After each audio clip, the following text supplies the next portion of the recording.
غصے سے متعلق تفصیلات عرض کی گئی تھی۔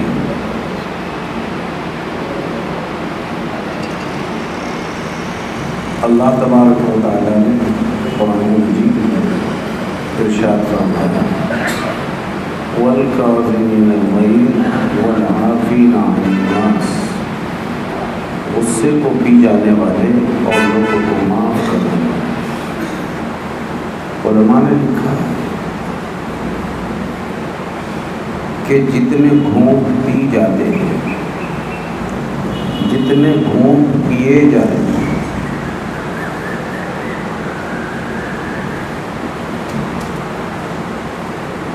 آدمی ہر چیز کا گھونٹ پیتا ہے، پانی کا گھونٹ، شربت کا گھونٹ اور دیگر نئی نئی مشروبات آپ نے بے شمار دیکھی۔ تو یہ جتنے گھونٹ ہے پینے کے، علماء نے لکھا ہے پیے جانے والے گھونٹوں میں سب سے افضل اور سب سے بہترین گھونٹ وہ غصے کا گھونٹ ہے جسے انسان پیے۔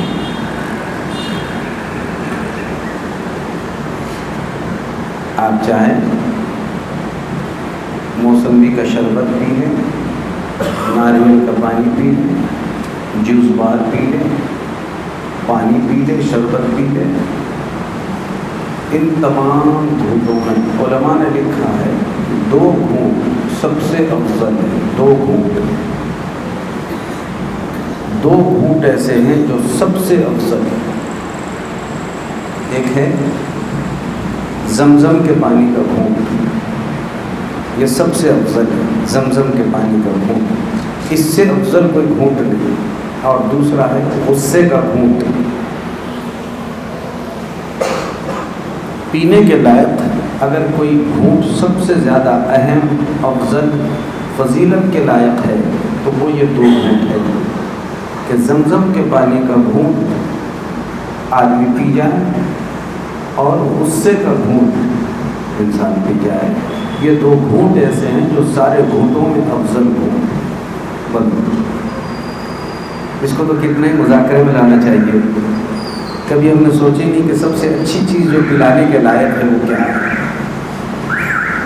گھر میں بھی چرچوں میں ہونا چاہیے یہ بات، بیویوں کے سامنے، بیٹوں کے سامنے، بہو کے سامنے، گھر میں، خاندان میں، معاشرے میں پھیلانے کے لائق بات ہے۔ آپ کیا نہیں پیتے ہیں؟ اب کوئی پیچھے پوچھے کہ پینے میں سب سے اہمیت، فضیلت اور سب سے اچھی چیز پینے کے لائق کتنی ہے، تو آپ کیا بولیں گے؟ دو ہیں۔ نمبر ایک زمزم کا پانی اور نمبر دو غصہ۔ یہ دو گھونٹ آدمی پی لے، اس سے افضل چیز پینے کے لائق ہو۔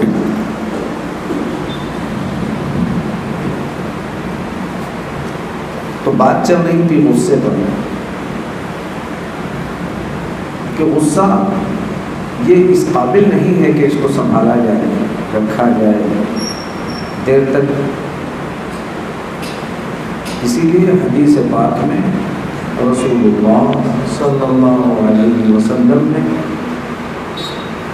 جو بات ارشاد فرمائی ہے وہ یہ ہے کہ غصہ ایسی چیز بھی نہیں کہ آئے ہی نہیں، نہ آئے تو یہ چیز بھی اچھی نہیں ہے، آدمی کو غصہ ہی نہیں آتا ہے۔ ظاہر ہے کہ پھر گدھے میں انسان میں فرق کیا رہا؟ جس کو غصے کی اور خوشی کی تمیز نہ ہو۔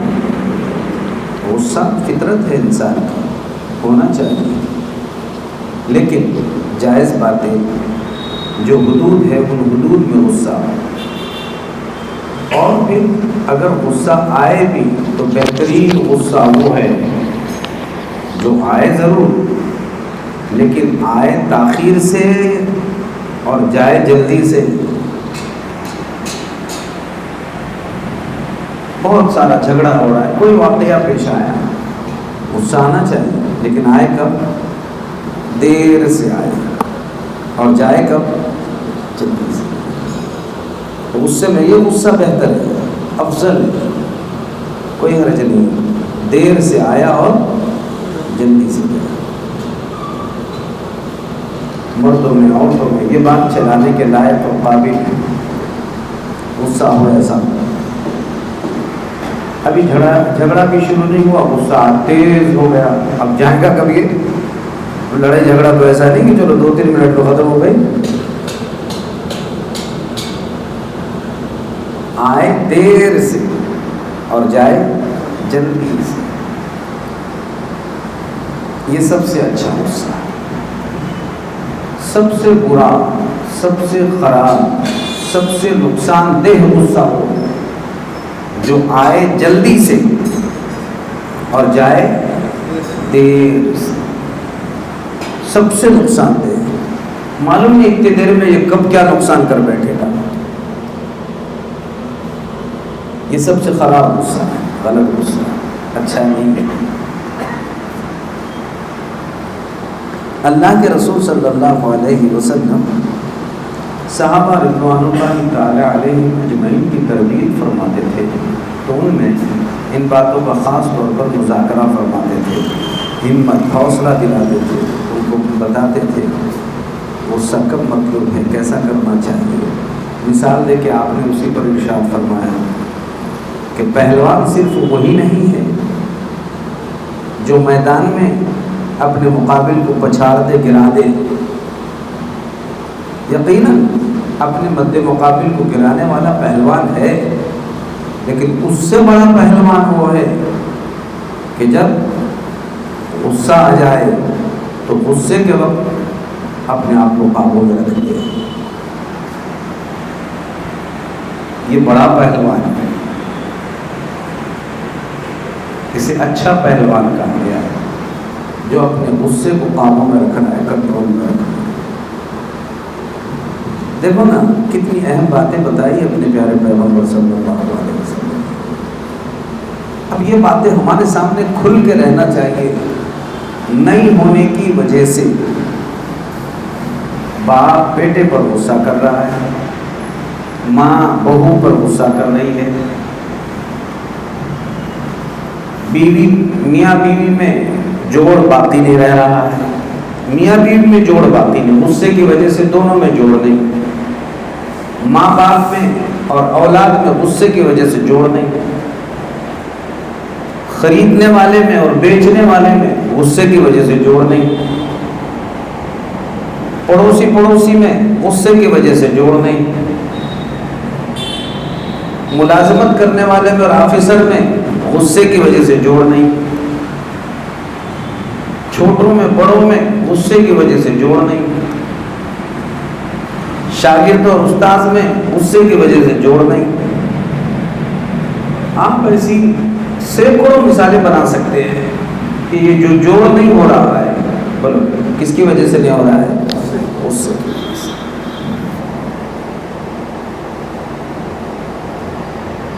غصے کی وجہ سے جوڑ نہیں ہو رہا ہے۔ اور غصہ آتا ہے تکبر کی وجہ سے، بولو غصہ آتا ہے تکبر بولے تو آدمی جب اپنے آپ کو بڑا سمجھتا ہے، ارے میں تو بڑا ہے، میرے سامنے یہ بات ہو رہی ہے، تو تکبر کیا اس نے غصہ کیا۔ اسی لیے پچھلی مجلس میں بتایا تھا کہ غصہ بڑا یا تکبر بڑا، علماء نے لکھا اس کا فیصلہ کرنا مشکل ہے کہ غصہ بڑا یا تکبر بڑا۔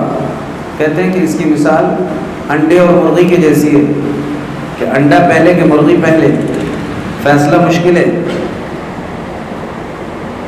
معلوم ہوا کہ غصہ بھی برا اور تکبر بھی برا، کتنا برا؟ دونوں برابر کے برے۔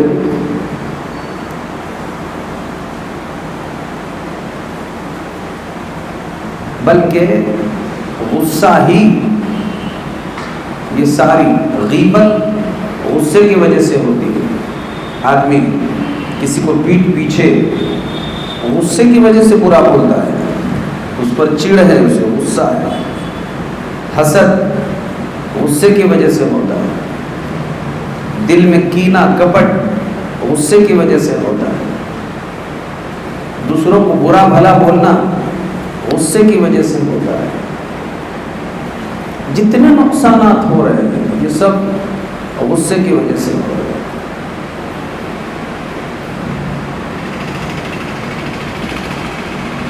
غصہ بری چیز ہے. جتنے نقصانات دیکھنے میں آ رہے ہیں اس میں سب سے بڑا دخل غصے کا ہے. غصہ کب بھی ہو کہیں ہو، اگر بیجا باتوں پہ غصہ آ رہا ہے تو غلط ہے، برا ہے. کہیں کہیں سختی کرنی بھی پڑتی ہے، تو دائرے میں رہ کر، طریقے میں رہ کر غصہ کریں.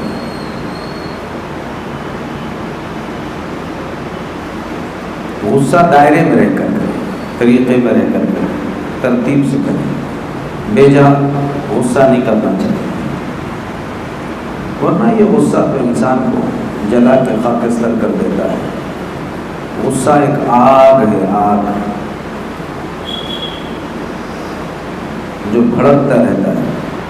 اب بھڑکنے والی چیز کہاں جلا کے راکھ بنا دے گی پتہ نہیں. غصے کے اندرونی بھی نقصانات ہیں، بیرونی بھی نقصانات ہیں. آپ نے خود دیکھا ہے کہ دن بھر میں ایسے کتنے ہی واقعات آتے ہیں کہ محبتوں سے رہتے ہیں لوگ. میاں بیوی محبتوں میں تھے، اولاد ماں باپ محبتوں میں تھے، دوست دوست سے محبتوں میں تھا، خریدنے و بیچنے والے محبتوں میں تھے، پارٹنر کے ساتھ محبتوں میں تھے، سالوں سے تھے. ایسا نہیں کہ سالوں سے محبتیں چل رہی ہیں، اچانک 2-5 منٹ ایک دوسرے پہ غصہ ہوئے تو سالوں کی محبتیں برباد ہو گئی. سالوں کئی سالوں کی محبتیں تھیں، نقصان ہو گیا، برباد ہو گئے. لوگوں نے سے بڑے بڑے نقصانات ہو گئے. برسوں کی محبتیں لوگ بھی ختم ہو گئے. تو میں نے اس کو عنوان بنا کر جو آپ کی خدمت میں پیش کیا، دراصل بات یہ ہے کہ ہمارے سلسلے چشتیہ خاص طور پر اس بات کو دخل ہے کہ اپنے آپ کو رذائل سے پاک کیا جائے. پہلے ہم اپنا تخلیہ کریں. تخلیہ یعنی دل کو گندگیوں سے، برائیوں سے، گناہوں سے خالی کریں. ان گناہوں میں جہاں بہت سارے گناہ ہیں، غصہ بھی ایک بہت بڑا گناہ. ایسے غصے جو بیجا ہوتے ہیں یہ نقصان کا باعث ہے، انسان کو نقصان پہنچاتا ہے، نقصان پہنچاتا ہے، بڑے بڑے نقصانات ہیں. اس لیے غصے کے موقع پر بندے کو بہت زیادہ بیدار نفسی سے کام لینے کی ضرورت ہے، چوکنا رہنے کی ضرورت ہے. علماء نے لکھا ہے اگر کوئی کسی پر غصہ ہو رہا ہے، مالک اپنے نوکر پر، بیچنے والا خریدنے والے پر، شوہر بیوی پر، ماں باپ اولاد پر، بڑے بھائی چھوٹے بھائیوں پر، کوئی بھی کسی پر اگر غصہ ہو رہا ہے تو علماء نے یہ بات لکھی ہے کہ غصے کے وقت چند باتوں کا خیال کریں. جس پر غصہ ہو رہا ہے تو جن پر غصہ ہو رہے ہیں چاہے وہ چھوٹے ہوں بڑے ہوں، اس وقت وہ یہ سمجھے کہ غصے کی وجہ سے انسان کی عقل جو ہوتی ہے اس وقت عقل کام کرنا چھوڑ دیتی ہے.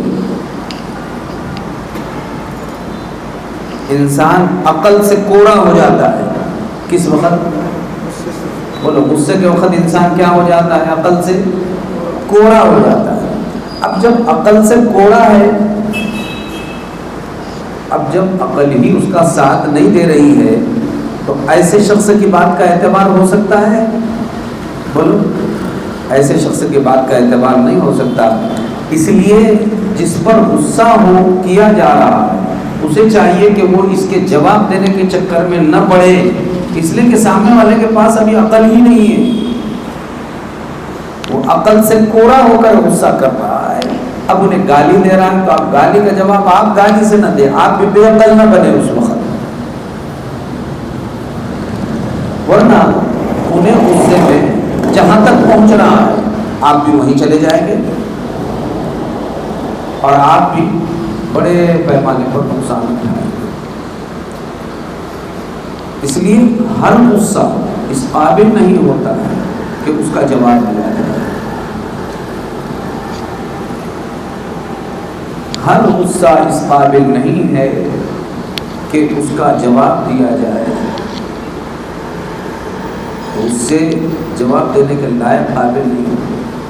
اسی لیے آدمی بولتا ہے نا، جب یہ آ کے خود بھی بولتا ہے طلاق دیا، من صاحب میں قابو میں نہیں تھا، بہت غصے میں تھا، غصے میں بول دیا، غصے ہی میں تو طلاق ہوتی ہے، آدمی طلاق جو ہے خوشی میں کون دیتا ہے؟ بہت برا بھلا بتا، میں بہت غصے میں تھا، تو غصے ہی میں تو ہوتا ہے برا بھلا آدمی، خوشی میں کون کس کو برا بھلا کہتا ہے؟ خوشی میں تو استقبال ہوتی ہے، مہمان نوازی ہوتی ہے، ساتھ دیا جاتا ہے، خوشی تو اس لیے ہوتی ہے، غصہ یہ اسی لیے ہوتا ہے کہ برا بھلا کہا جائے، اس لیے غصہ ایک آگ ہے، آگ جب جھلس جاتی ہے، لگ جاتی ہے تو بالکل جلا کے راکھ بنا دیتی ہے۔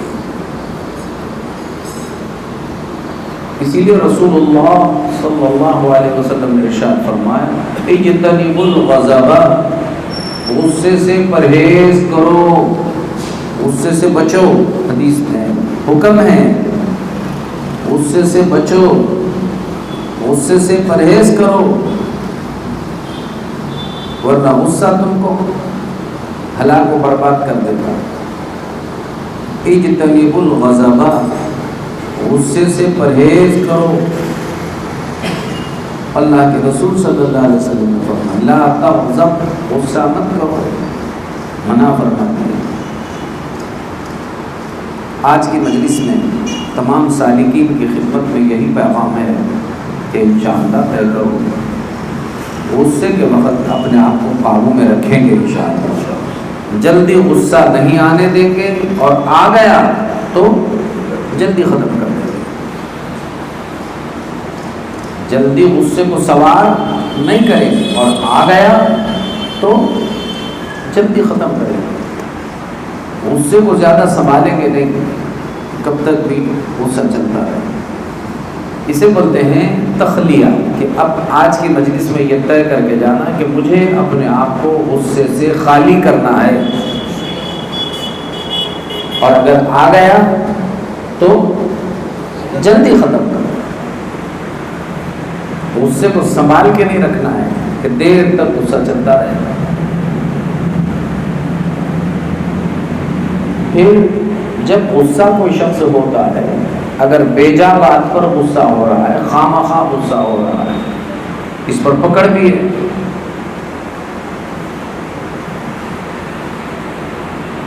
لہذا غصے کے موقع پر جب غصہ آئے تو چند ہدایات وہ ذہن میں رکھو، غصے سے کیسے بچا جائے۔ اجتنبوا الغضب، غصے سے بچو، ٹھیک ہے بچیں گے، لیکن بچنے کی کیا تدبیر، اس کی تدبیر ذہن میں رکھیں کہ مثلا غصہ اگر آ رہا ہے شوہر کو بیوی پر،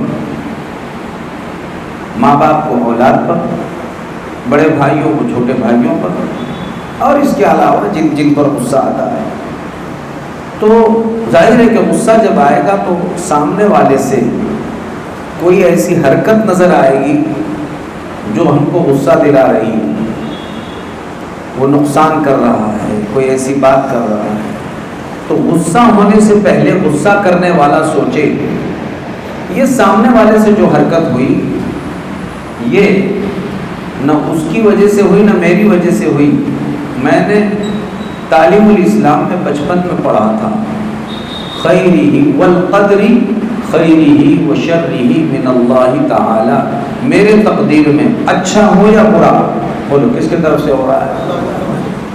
اب گھر میں اگر بہو کے ہاتھ سے چائے کی پیالی ٹوٹ گئی، اب بہو پورا اس پر نکال دے، دکھتا نہیں ہے، ایسا نہیں کیا تم نے، دودھ کا بھگونا گر گیا، سالن بنا تھا گر گیا، انسان ہی تو ہے، لیکن اب ساس کا جو پارا چڑھ جاتا ہے، اللہ کی پناہ،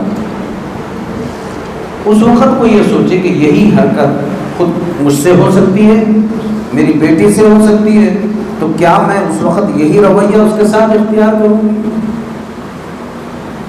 تو بہو ہے، ہوتا رہتا ہے 19-20 ایسا ہوا، کھانا کھا رہے ہیں، نمک کچھ زیادہ گر گیا، ممکن ہے گر گیا، لیکن اب ایسا برسنا، اللہ اکبر، اس وقت سوچے کہ یہ جو بھی اچھا بھی ہو رہا ہے برا ہو رہا ہے کس کے طرف سے ہو رہا ہے؟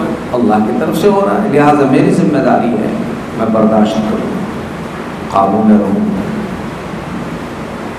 ایک تو یہ ہے کہ ایسی باتوں کو کس کے حوالے کرے؟ اللہ کے حوالے۔ بہت غصہ آ رہا ہے، لیکن یہ گھونٹ ہے جو پی لی، یہ سب سے افضل گھونٹ ہے جو پی رہا ہے۔ بہت غصہ آیا لیکن قابو میں رکھ کر پی رہا ہے، تو پی رہا ہے اچھی چیز، پینا چاہیے، پینے کی چیز، غصہ ہی اس قابل اور لائق ہے کیسے پیا جائے۔ غصے کو بڑھوتری نہیں دینا چاہیے، بڑھاوا نہیں دینا چاہیے، بڑاپن نہیں دینا چاہیے، جہاں ہے وہیں ختم کر دو غصے کو، غصہ ختم کرنے ہی کی چیز ہے۔ ایک بات تو یہ اجتنبوا الغضب، غصے سے پرہیز کرو۔ اب میں پرہیز کر رہا ہوں تو بھائی ٹھیک ہے، تقدیر میں جو تھا وہی ہو رہا ہے، اسی وجہ سے ہوا۔ بعض غصے ایسے آتے ہیں کہ انسان غصے کی وجہ سے بالکل اپنے آپ کو قابو میں نہیں رکھتا ہے، بے قابو ہو جاتا ہے۔ معمولی غصہ ہوتا ہے، تھوڑی دیر کا غصہ رہتا ہے، لیکن انسان کو اتنا بڑا نقصان پہنچاتا ہے کہ انسان اس وقت جو ہے فیصلہ نہیں کر پاتا کہ میں کیا کر رہا ہوں۔ اس لیے اللہ کے پیارے حبیب صلی اللہ علیہ وسلم نے اس کا علاج ارشاد فرمایا ہے کہ غصے کا علاج کیا ہے۔ آپ نے فرمایا جب تم کو غصہ آئے تو غصے کے وقت وضو بنا لو۔ جب بھی غصہ آئے، غصہ کرنے والے کو چاہیے کہ وہ وضو کر لے۔ شوہر کو آئے تو شوہر غصے میں کیا کر لے؟ وضو کر لے، وضو کرنا چاہیے۔ اب چونکہ غصہ آگ ہے اور آگ والے غصے پر جب آپ وضو کا پانی ڈالیں گے تو غصہ کیا ہو جائے گا؟ ٹھنڈا ہو جائے گا۔ اس لیے وضو بنانے کا حکم ہے کہ جب تم کو غصہ آئے تو غصے میں کیا کرو؟ وضو کرو۔ ایک علاج یہ ہے غصے کا۔ یہ باتیں گھروں میں تذکرے میں لانا چاہیے۔ غصہ آ رہا ہے، وضو بناؤ، نمبر 1۔ نمبر 2، حدیث میں فرمایا گیا ہے کہ تم کھڑے ہیں اور کھڑے ہونے کی حالت میں غصہ آئے، کیا کرو؟ بیٹھ جاؤ۔ بیٹھنے کے بعد بھی غصہ ٹھنڈا نہیں ہو رہا تو لیٹ جاؤ، لیٹ جاؤ۔ یہ دوسرا علاج۔ تیسرا علاج یہ ہے جب کوئی غصے میں آ جائے اسے پانی پلا دو، یعنی کوئی ایسے کام میں مشغول ہو جائے کہ اس کی وجہ سے پہلی حالت کچھ بدل جائے اس کی، تو وضو بناؤ، بیٹھ جاؤ، پانی پیش کر دو اس کو۔ یہ تدابیر ہے غصے کو دور کرنے کی۔ اس سے غصہ انسان کا ٹھنڈا ہو جاتا ہے، کم ہو جاتا ہے۔ بعض اتنے بدطینت ہوتے ہیں، ان کو پانی پیش کیا جائے، وہ تو چاہتے ہیں مجھے غصے کو ابارا جائے، ہٹ جاؤ یہاں سے، ہمیں پانی بھی نہیں پینا ہے۔ اب تو اس پر شیطانی مسلط ہو گیا تو اسے کون کیا کر سکتا ہے۔ ورنہ اللہ کے پیارے نبی صلی اللہ علیہ وسلم نے کیسی بات زبردست ہدایات دی بچنے کے لیے، بچانے کے لیے، کہ تمہارا غصہ ختم ہو جائے، غصہ ٹھنڈا ہو جائے، غصہ ختم ہو جائے، تدبیریں بتائی گئی غصے کو دور کرنے کی۔ اب بعض بدقسمت ایسے ہوتے ہیں کہ وہ قابو میں ہی نہیں رہتے، قابو میں کرنا بھی نہیں چاہتے اور رہنا بھی نہیں چاہتے ہیں، تو پھر ایسوں کا کون علاج کر سکتا ہے؟ کوئی بات نہیں ایسا، غصے کو قابو میں کرو۔ اسی لیے حدیث میں اللہ کے رسول صلی اللہ علیہ وسلم نے فرمایا پہلوان صرف وہ نہیں جو کشتی کے وقت اپنے مقابل کو میدان میں گرا دے، یقیناً وہ بھی ایک پہلوان ہے، لیکن اس سے بڑا پہلوان وہ ہے جو غصے کے وقت اپنے آپ کو، یہ اس سے بڑا پہلوان ہے، غصے میں اپنے آپ کو قابو میں رکھنے والا اس سے بڑا پہلوان۔ یہ تدبیروں پر بندہ اگر دھیان دے تو بڑی اچھی چیز ہے۔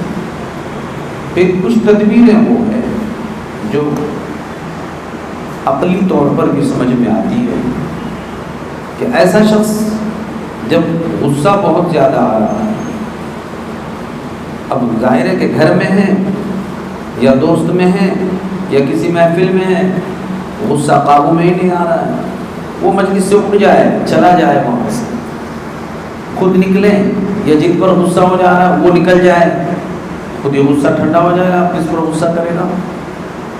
جن پر غصہ ہوا جا رہا ہے وہ نکل جائے، یا غصہ کرنے والا خود ہی نکل جائے۔ اب ظاہر ہے کہ جب سامنے ہی جس پر غصہ ہو رہے وہ نہیں ہے تو غصہ کرے گا کس پر؟ ایک شکل تو، ایک تدبیر تو یہ ہے۔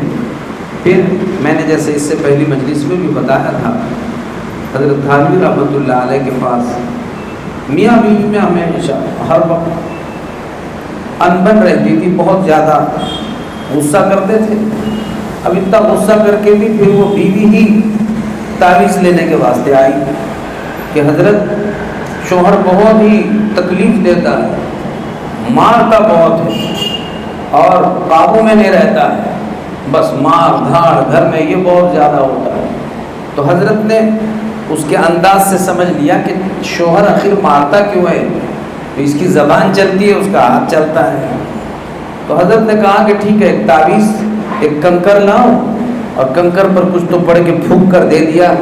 کہا جب بھی تیرا شوہر آ جائے گھر میں بس اس کو منہ میں رکھ لیا کرنا، اور بہت معمول بنا کے دیا ہوا ہے، حفاظت کرنا اس کی۔ اب شوہر آ رہا ہے، بس اس نے اپنے منہ میں کنکر رکھنا شروع کر دی۔ شوہر دیکھ رہا ہے، معلوم نہیں یہ جنت کی حور کیسے بن گئی، کیونکہ اب منہ میں کنکر ہے تو بات ہی کرنے نہیں آ رہی ہے۔ اب بات کرنے نہیں آ رہی تو شوہر کا ہاتھ اٹھنا بند ہو گیا۔ بعد میں جا کر کہنے لگی حضرت الحمدللہ بہت اچھا تعویذ آپ نے دیا، علاج ہو گیا۔ کہا کیسے ہوا؟ کیا کہ حضرت میں نے بات کرنا ہی چھوڑ دیا۔ کہا یہی اس کا علاج تھا، لیکن تجھے اگر یوں کہا جاتا کہ تو بڑبڑ کرنا چھوڑ دے تو تو مانتی نہیں تھی، اس لیے تدبیر یہ دی گئی تجھے کہ تو ایسا عمل کر لے۔